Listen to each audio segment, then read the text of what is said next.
Oke, selamat bertemu kembali di pertemuan kita yang keempat ya. Ya, kita dalam mata kuliah akuntansi manajemen di semester antara 2020. Kemarin kita sudah diskusi tentang perbedaan antara akuntansi keuangan dan akuntansi manajemen. Kemudian kita diskusi juga terkait dengan konsep-konsep dasar di dalam melakukan pekerjaan perhitungan akuntansi manajemen. Kemudian kita diskusi tentang perilaku biaya ya, sampai dengan bicara tentang bagaimana pembiayaan perhitungan akuntansi manajemen untuk melihat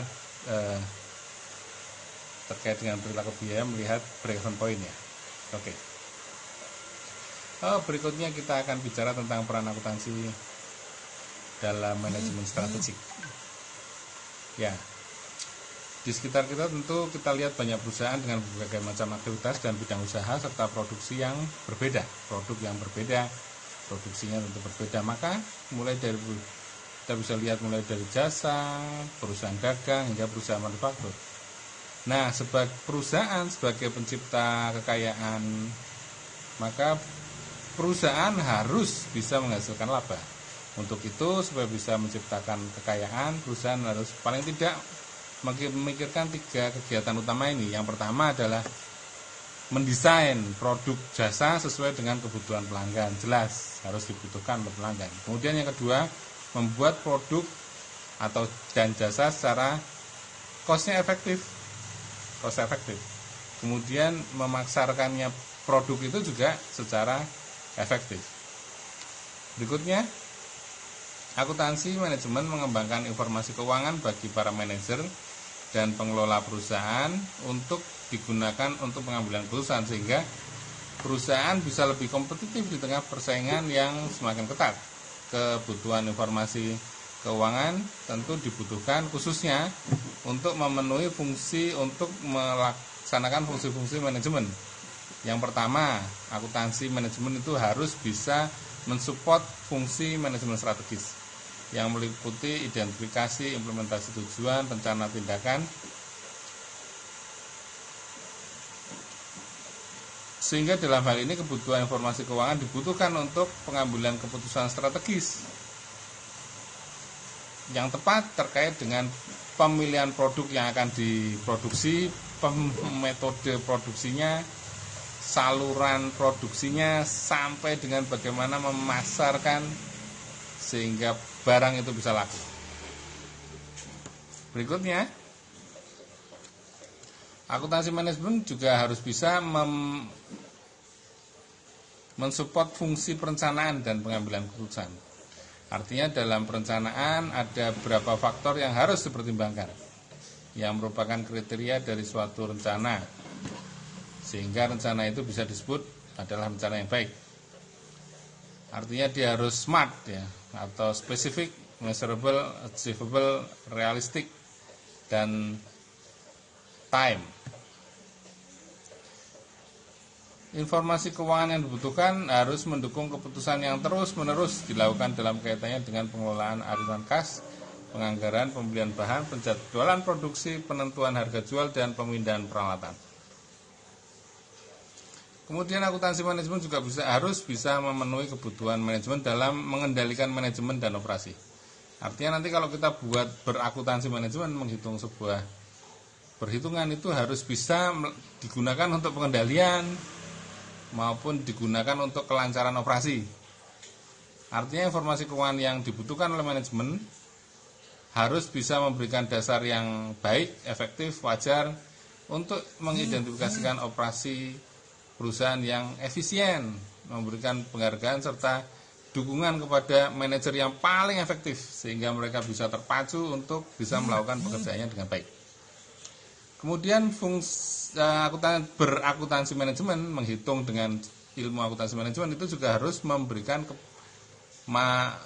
manfaat bagi fungsi manajemen yang dia nantinya harus juga menyusun laporan keuangan. Artinya informasi keuangan yang nanti dibutuhkan untuk ditampilkan harus memberikan catatan-catatan yang akurat terhadap aset, kewajiban, serta berbagai biaya dalam periode waktu tertentu.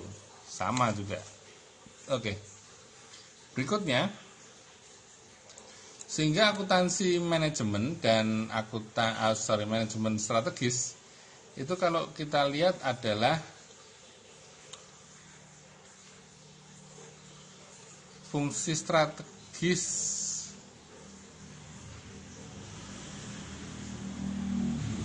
dari fungsi manajemen strategis merupakan fungsi manajemen yang paling penting perusahaan untuk mencapai keberhasilan jangka panjang dengan cara menemukan strategi yang bisa memastikan perusahaan itu mampu berkompetisi dalam industrinya. Strategi kompetitif yang pokok misalnya yang pertama adalah dia harus unggul dalam menentukan biaya, artinya dia harus efektif, kompetitif dalam dia membuat produk atau jasa. Artinya perusahaan harus mampu memproduksi sebuah produk maupun jasa dengan kos yang paling rendah. Itu kalau kita menggunakan strategi kompetitif yang kita sebut dengan strategi keunggulan biaya. Berikutnya, berakuntansi manajemen juga bisa mensupport strategi kompetitif kita kalau kita memakai strategi perusahaannya pakai diferensiasi. Merupakan strategi kompetitif yang menyebabkan perusahaan itu sukses dengan cara mengembangkan, mempertahankan bentuk-bentuk karakteristik yang unik dari produk yang dia buat. Unik ya, spesifik. Kalau yang pertama itu yang penting murah sehingga dia bisa jualan dengan cepat dan kemudian kembali uang, turnover-nya kas itu bisa segera balik dan dia bisa berproduksi lagi, artinya dengan pasar yang tepat dia menjual barang yang sesuai dengan kebutuhan konsumennya yang menurutnya adalah merupakan konsumen dari produknya yang murah, meriah. Kalau diferensiasi ini unik, dia memproduksi sebuah produk yang punya spesifik khusus, mungkin satu langkah di depan. Dia unik, lebih memberikan karakteristik tersendiri. Kemudian juga berakuntansi manajemen, melakukan perhitungan akuntansi manajemen itu juga bisa digunakan untuk support strategi kompetitif dari sebuah perusahaan yang memilih dia fokus. Artinya strategi kompetitifnya itu menyebabkan dia sukses dengan cara memusatkan perhatian pada segmen pasar yang spesifik.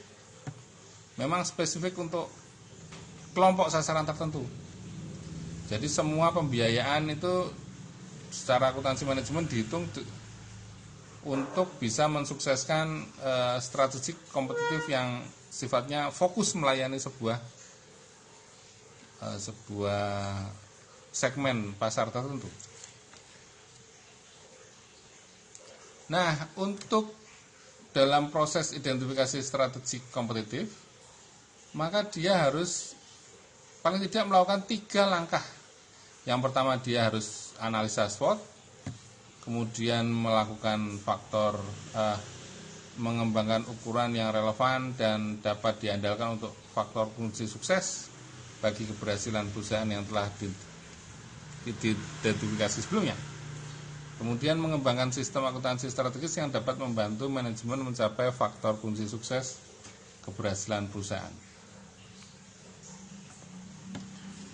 Paling tidak 3 langkah itulah yang dia harus lakukan. Jenis informasi yang disediakan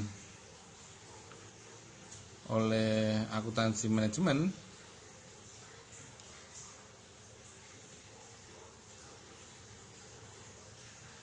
misalnya manajer keuangan itu membutuhkan segala jenis informasi yang terkait dengan aktivitas keuangan. Manajer produksi dia membutuhkan semua informasi rincian biaya produksi sampai dengan biaya produksi per unit berdasarkan beberapa metode yang sudah kita ketahui, misalnya metode langsung atau yang lainnya. Kemudian manajemen pemasaran butuh informasi tentang biaya penetapan harga jual produk, metode penetapan harga jual produk dan sebagainya. Kemudian controller perusahaan membutuhkan segala macam informasi yang memastikan bahwa aktivitas yang dilakukan oleh organisasi sesuai dengan rencana yang telah disusun. Namanya juga kontrol ya, dia harus memastikan anggaran perusahaan itu memang efektif dan varian biayanya itu bisa dikendalikan, tidak terlalu bervariasi. Dan kemudian top manajemen membutuhkan segala informasi yang terkait dengan berbagai keputusan strategis perusahaan, misalnya penyusunan anggaran, kemudian informasi untuk pengembangan perusahaan di masa yang akan datang. Oke, kemudian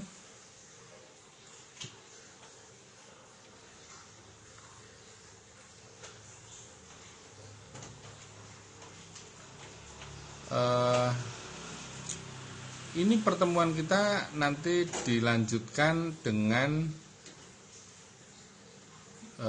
tugas yang kita bisa lihat di Kulino. Seperti biasa nanti form Google-nya bisa dikirim ke Kulino terkait dengan subbab buku yang kita bahas ini. Pertemuan berikutnya kita akan ujian mid semester. Karena pertemuan tatap muka kita kali ini dilakukan 7 kali. Jadi setelah pertemuan yang ke-4 ini kita akan melakukan mid semester, kemudian kita melakukan lagi tatap muka dan kita nanti melakukan sisanya, dan nanti setelah itu kita melakukan ujian akhir semester. Oke, saya rasa itu pengantar dari saya, dan berikut itu ada materi yang bisa kita baca bersama dan sekaligus juga untuk menjawab pertanyaan yang saya munculkan di dalam form Google. Oke. Terima kasih atas perhatiannya. Salam sehat dan tetap semangat. Selamat siang.